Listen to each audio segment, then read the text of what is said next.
Hello, it is me again. Hello. It's Robin Da Vinci, and I am here to discuss something that I think is extremely important for all of you.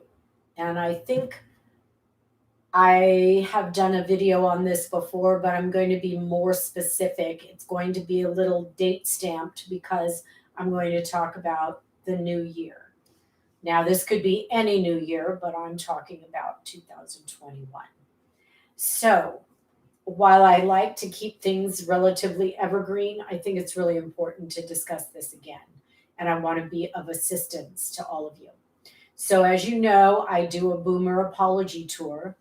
I'm on one right now, and I have been apologizing for things that I feel my generation did not teach future generations or inform them on certain things, and they get blindsided by some of the rules that could have been explained and there would be less confusion. So I apologize for that. One of the things that is very confusing is an employee versus an independent contractor.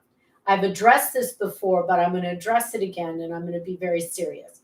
We should have explained this to you before you started taking jobs where you were misclassified, or when an employer that you went for a job interview, an employer decided to say, well, you can be a contractor and pay you straight money. So I'm going to do the contractor part first because I'm going to define that for you, because you could be a contractor. And if you are, let's run with it. But if you aren't, you need to understand the difference.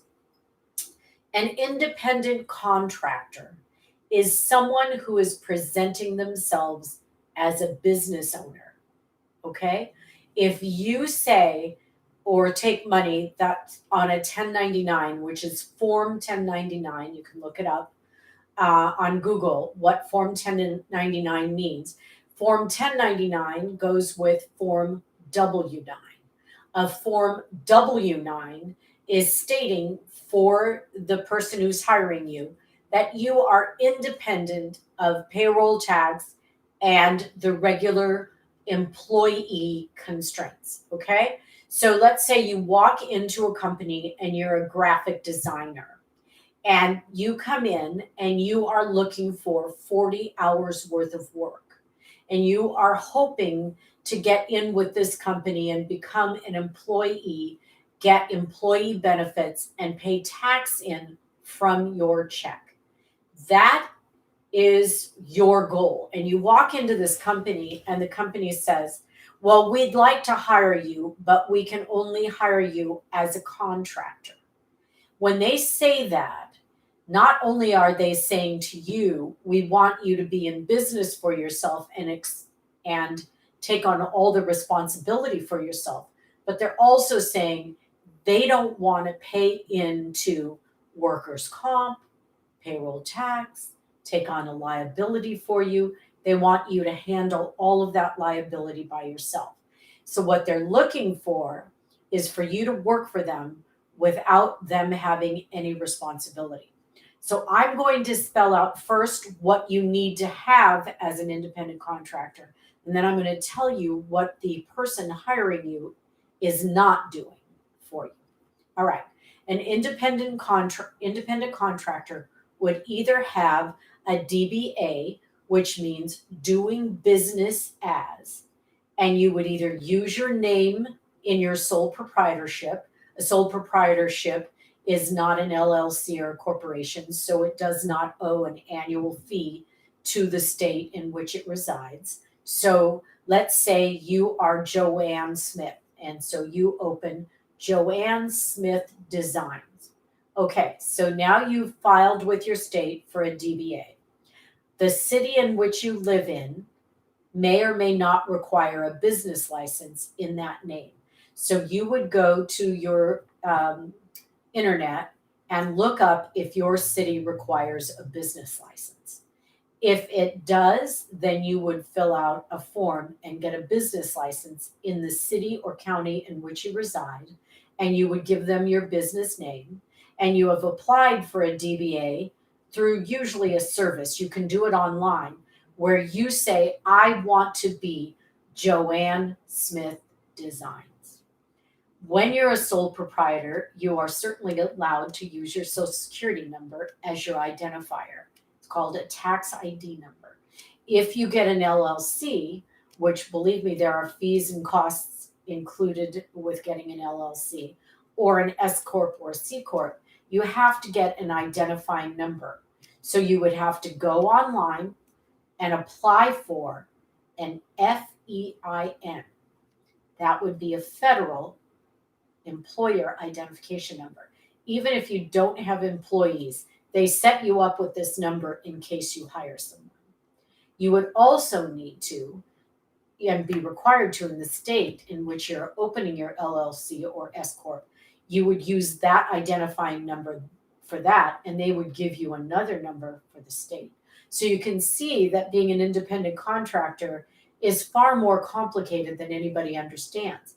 Now, being an independent contractor means you can take expenses, your cell phone, your auto insurance, your car repairs, or your mileage, depending on what you choose. And what you file is a Schedule C. So when you walk into a company expecting to be an employee, when you walk into a company and expect to be an employee and that person becomes your employer, you're actually relinquishing that and saying, well, okay, this is what I want hourly. They write you a check once or twice a month, and then you take that check, deposit it to an account. You are now responsible for all of this. You're responsible for paying in estimated taxes. You are responsible for your Social Security and Medicare and your matching of Social Security and Medicare. And when you watch the whole video, you'll see what I'm talking about. But you are now taking on responsibility from the person you went into to apply for a job. So being an independent contractor, especially if you're going to get a 1099, you are taking on all of that responsibility. At the end of the year, that 1099 is transmitted to the federal government and to your state, if your state requires you pay income tax on your income in your state. It is transferred to the federal government, and they're now going to look for a tax return that shows the amount you earned and taxes you paid. So you walk into an office, you say, hi, I'm here to apply for the job.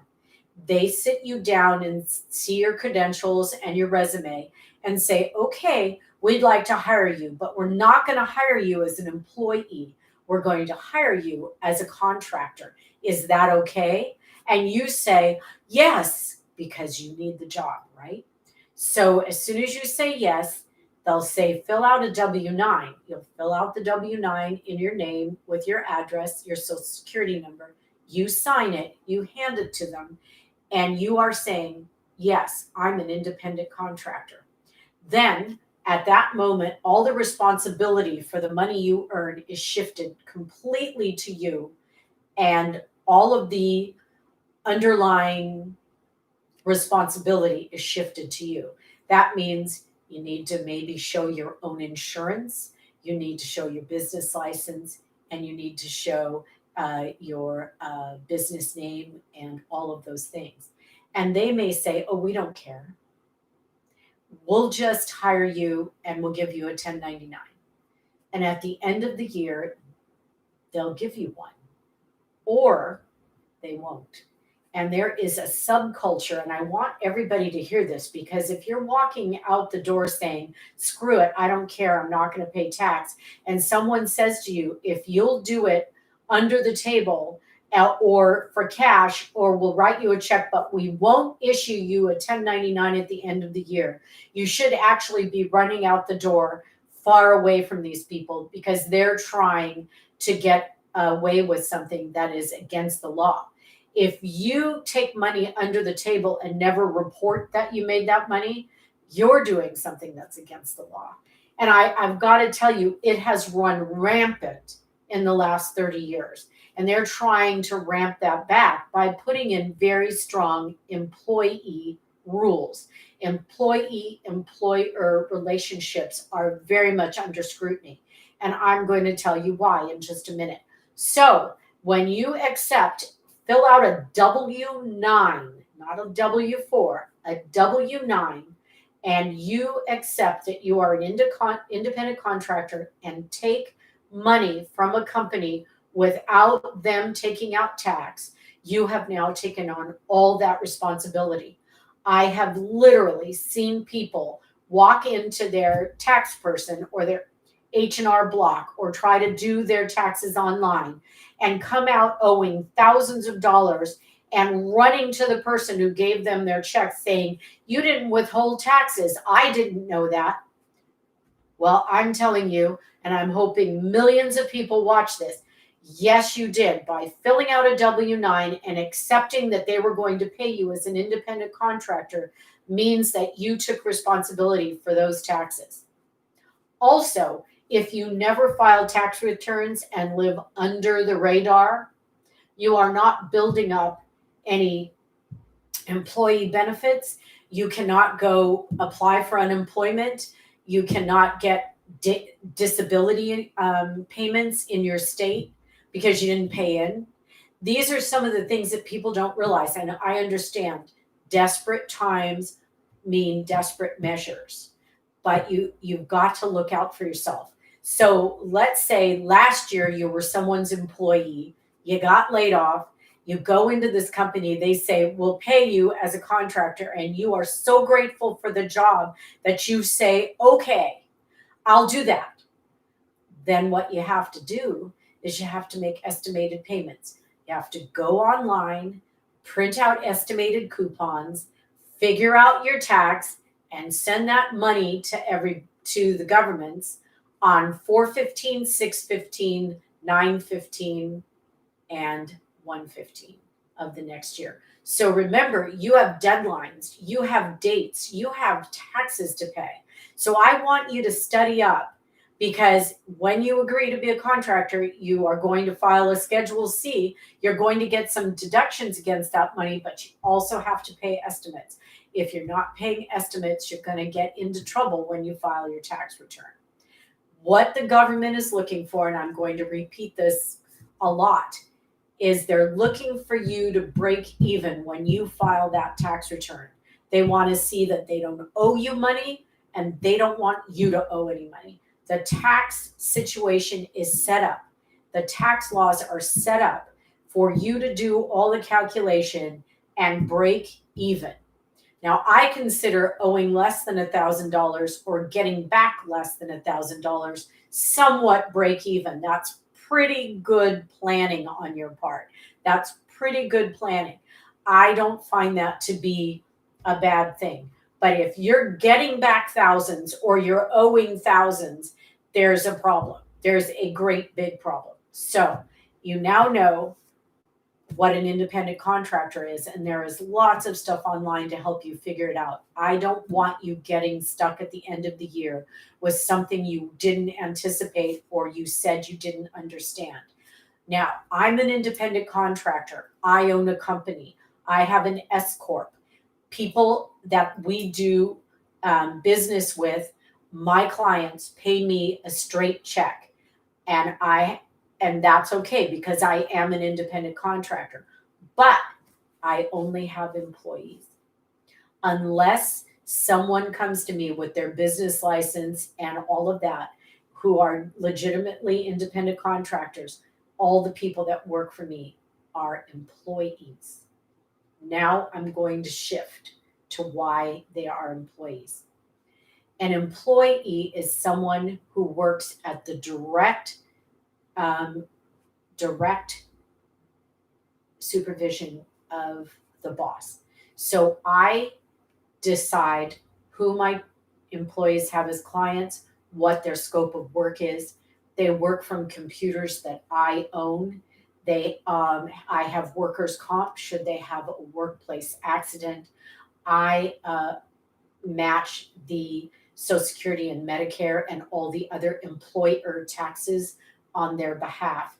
I pay into unemployment, and if I lay one of them off, they can go to the employment office, the unemployment office, and collect unemployment insurance. That is what I do as an employer. Benefits. I give benefits. I give reimbursements for auto and technology. I also pay medical insurance premiums. That's what an employer does. It is costly. That is why employers and business owners across this country try to get out of doing that. So now we're going to give you the scenario. You are walking into a small business or a corporation, a large business, to sign up to be an employee.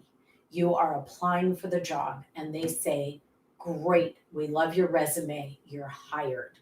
They give you a W-4 to fill out. W-4 form looks like this for 2021. You can go to irs.gov and you can research it before you walk into this place and apply for the job, so you can study the W-4 and you know what you're doing. They will say to you, "This is our employee handbook. This is our employee safety book. We have a safety plan for our company." They will tell you you need to fill out this W-4 and I-9. And I-9 is eligibility to be employed. And I-9 makes you fill out your date of birth, that if you're a citizen or a resident alien, or you have job status to work here, a green card to work here, you will fill out an I-9 form as well as a W-4, and that will show your eligibility to be their employee.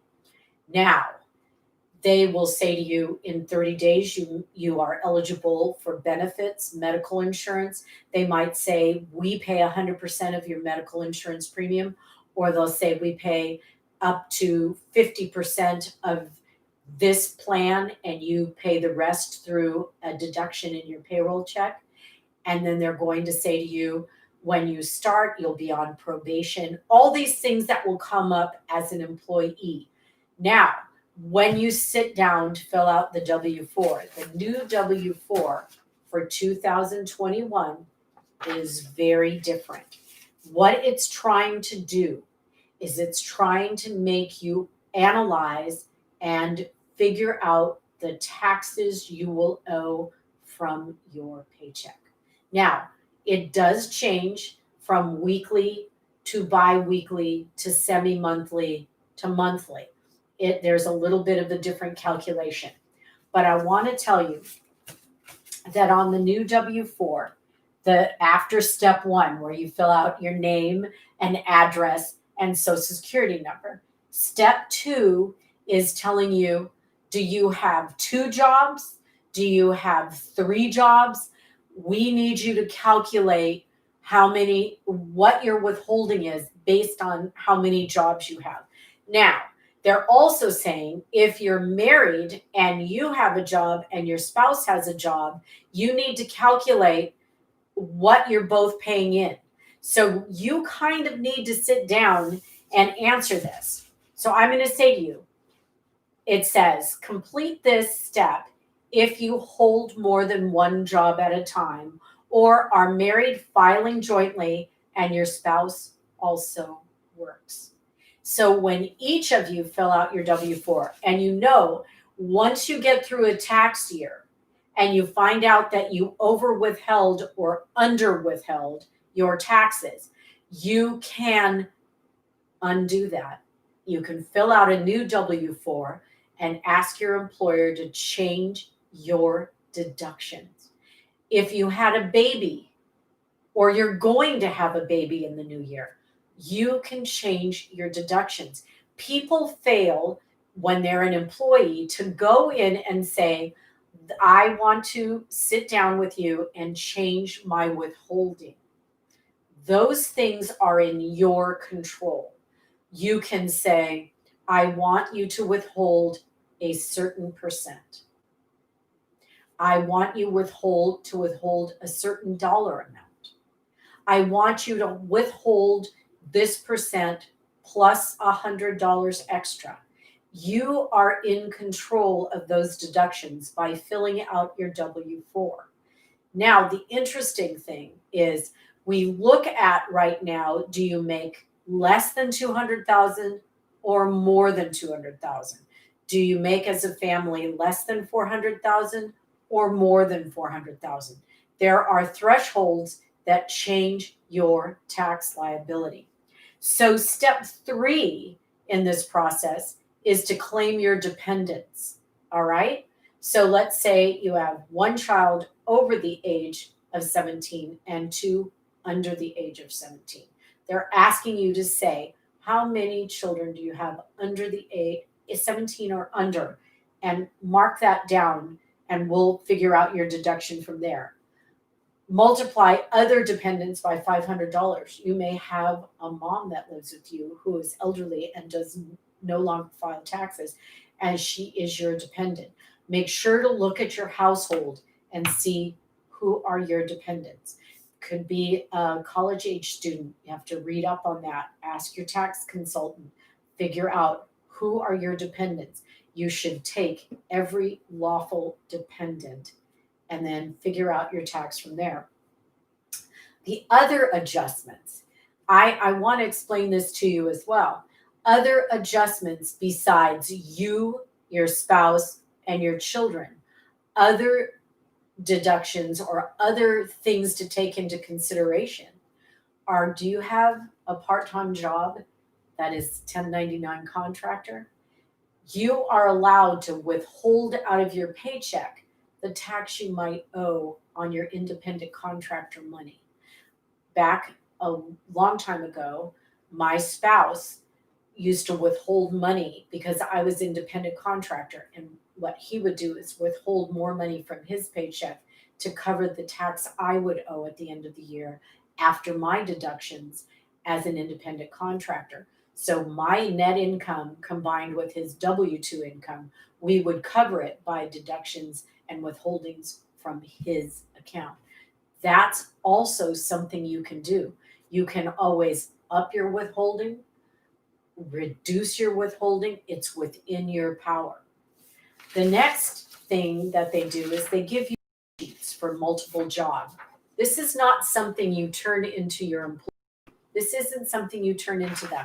This is your worksheet where you sit down and line by line, you calculate your gross income from your household, from your life.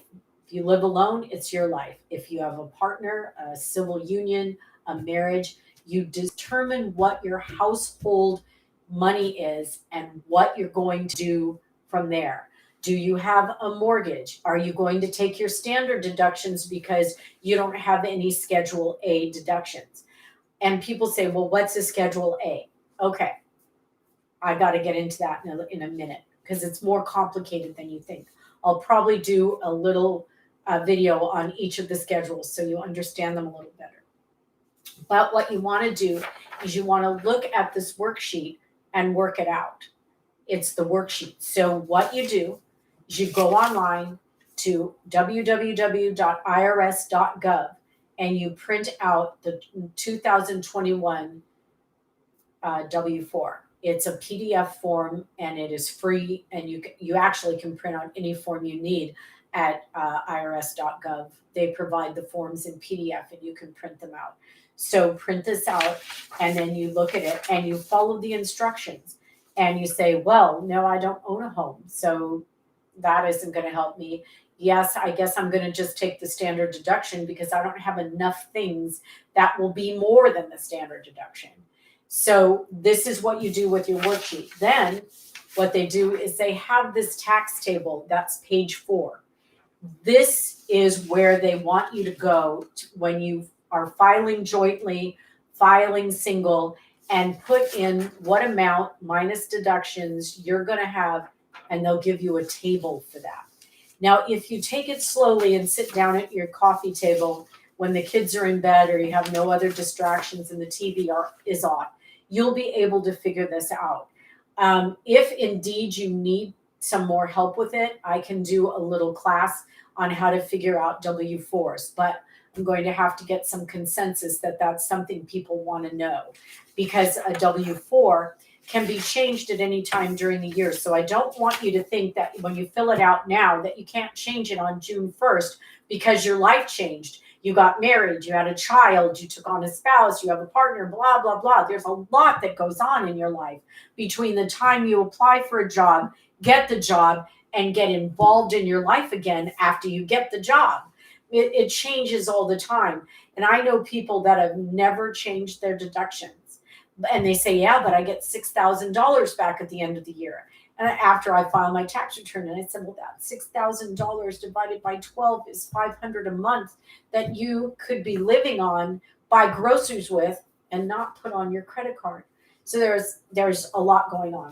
Okay, so W-4, print it off, analyze it. Go to my website, robindavinci.com, and let me know if there's enough people who want a class on it. I will do a video on how to fill it out, but I'm going to give you that information now. So W-9 and 1099, W-2 and W-4, and those are the things that you're going to be involved with, and I'm hoping everybody is employed in the new year and feels good about it. Now what I'm going to tell you is what it costs an employer to have an employee and why they may be trying to get out of it.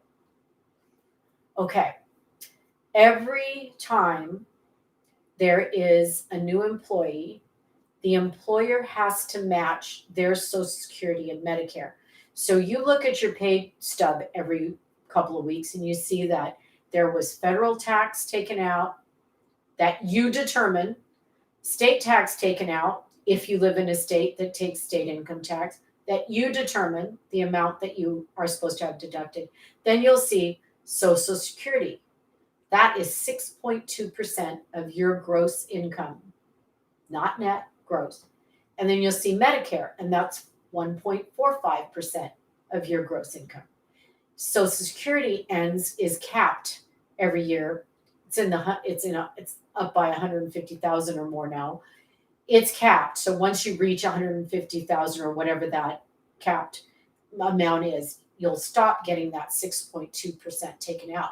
But Medicare is a 1.45% all the time. Always. You are always going to have that taken out. Then if you're in a state like mine, there's a disability insurance that is taken out. Mine is 1%.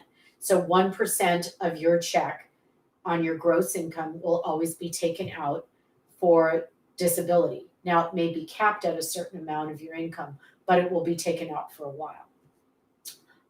As an employer, I have to pay in 6.2% and 1.45% as well. That's what's called payroll tax. Yours is a payroll liability. Mine is a tax. Mine is deductible against my tax return on my business. Yours is paid into the system, and it's not useful in any way other than that it's been paid into the system.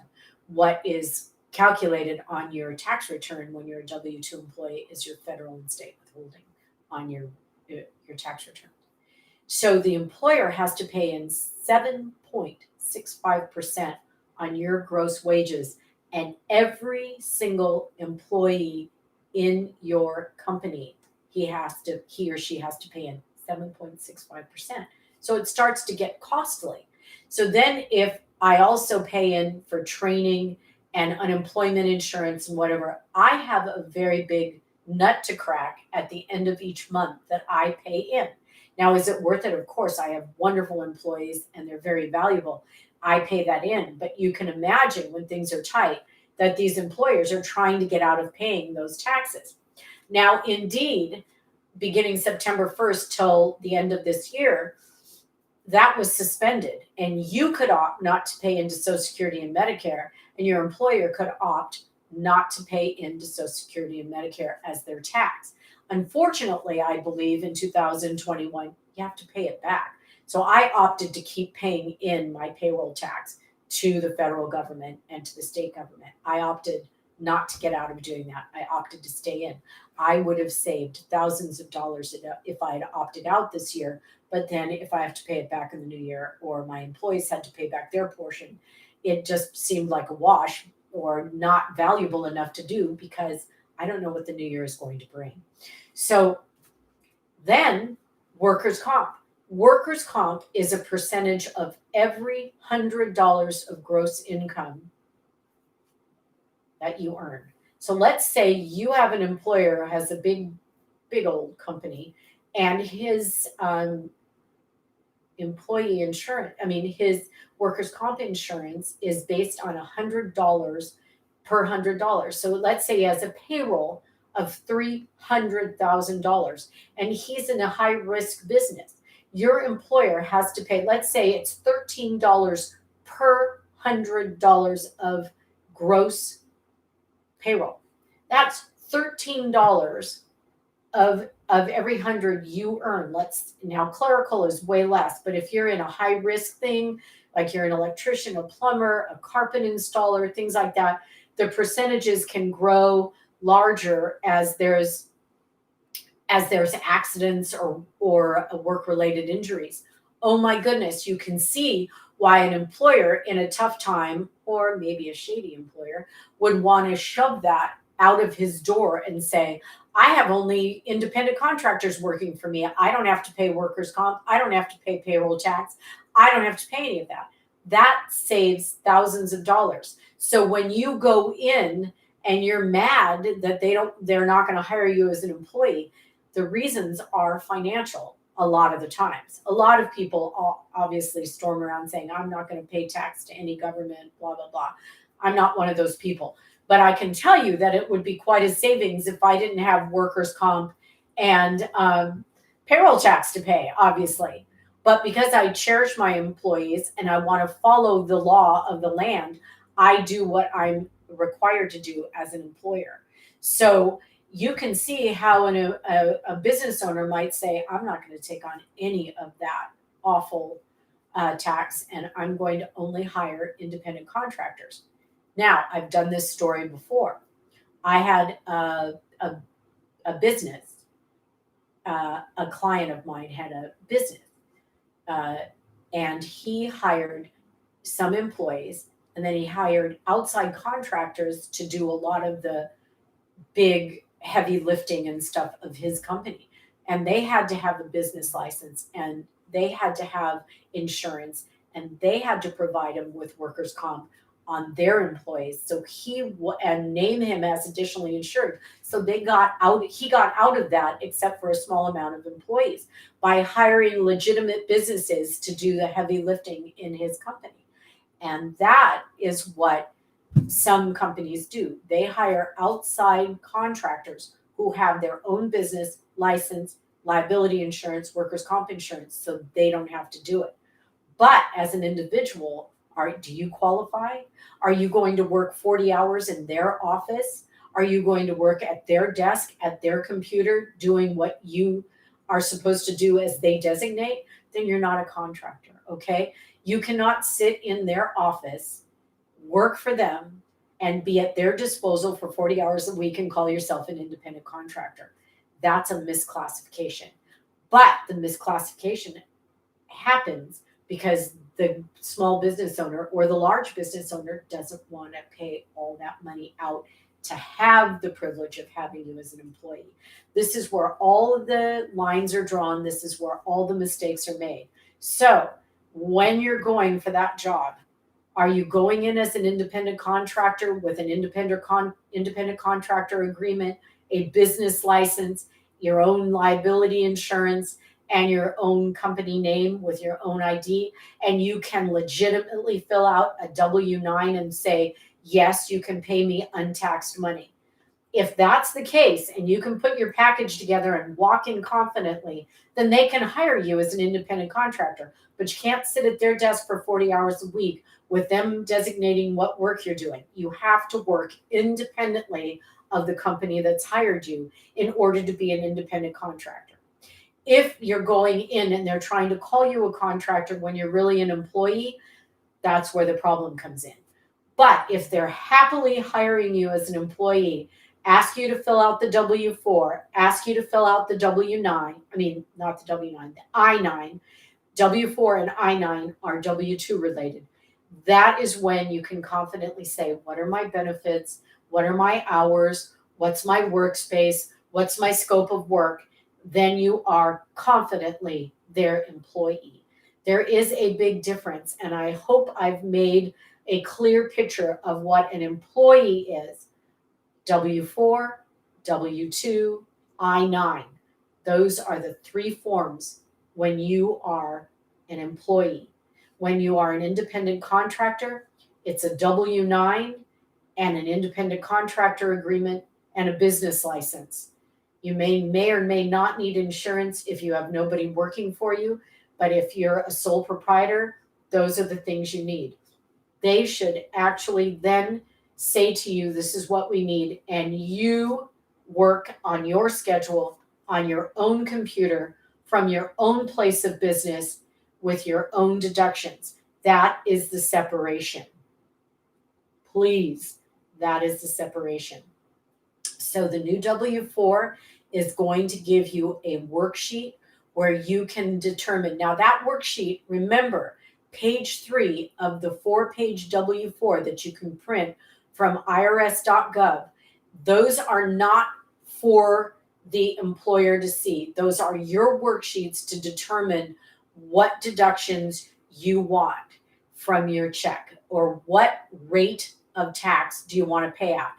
Are you a 9%er in federal and a 2%er for your state? Are you in the 22% category plus a little bit more money that you want taken out to cover your spouse who is an independent contractor? You need to look at that and determine what it is you're doing.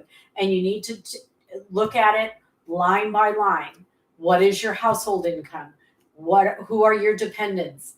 What other income do you have coming into you that could change your withholding? Do you want to withhold more from your W-2 paycheck to compensate for someone's 1099 income? Are your deductions on Schedule A more than your standard deduction? That will also help you determine what your tax rate is.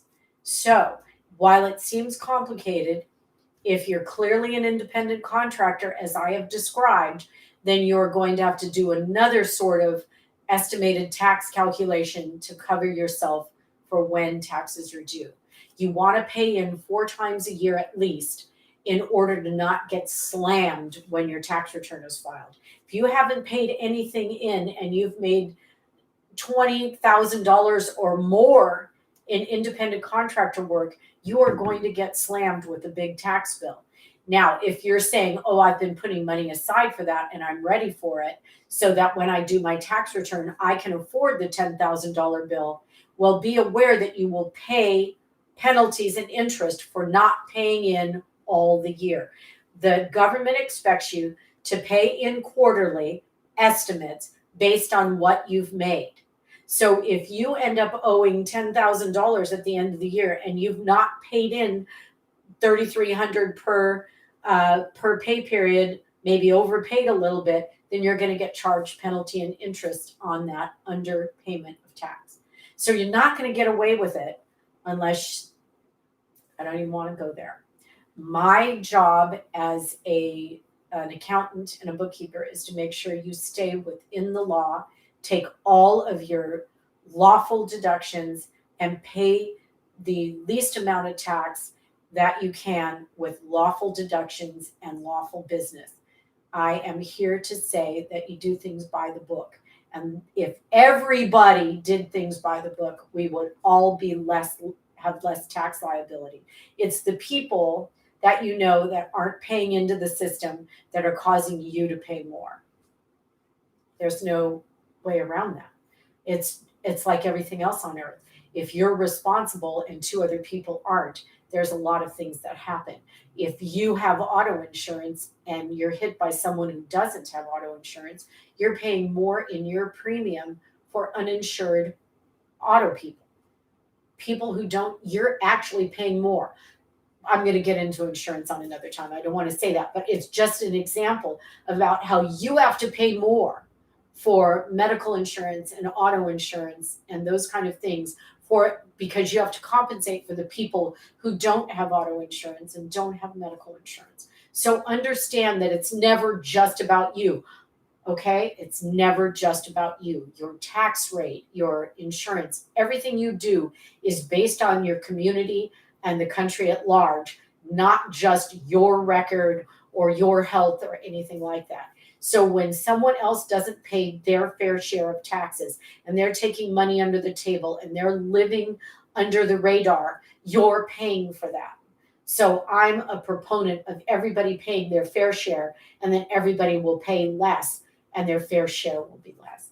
So, as a boomer, I'm sorry we didn't teach you that in school so you could make better informed choices when you got out there in the working world. But I'm here to tell you that I'm going to start programs that happen in high school so these things don't go on forever. Let's stop the madness. Thank you for watching. Thank you for listening. I know it's really dry material and not as fun as people who do crazy stuff on the internet, but I'm here to inform. I care very deeply. I am a boomer who cares. We're going to get this straightened out. From an old saying, come hell or high water. So thank you for listening. Please like the video and subscribe to my channel. I'm really proud to be helping you, and I care very deeply. Take good care, and let's get into the new year healthy and wiser and more informed. Thank you.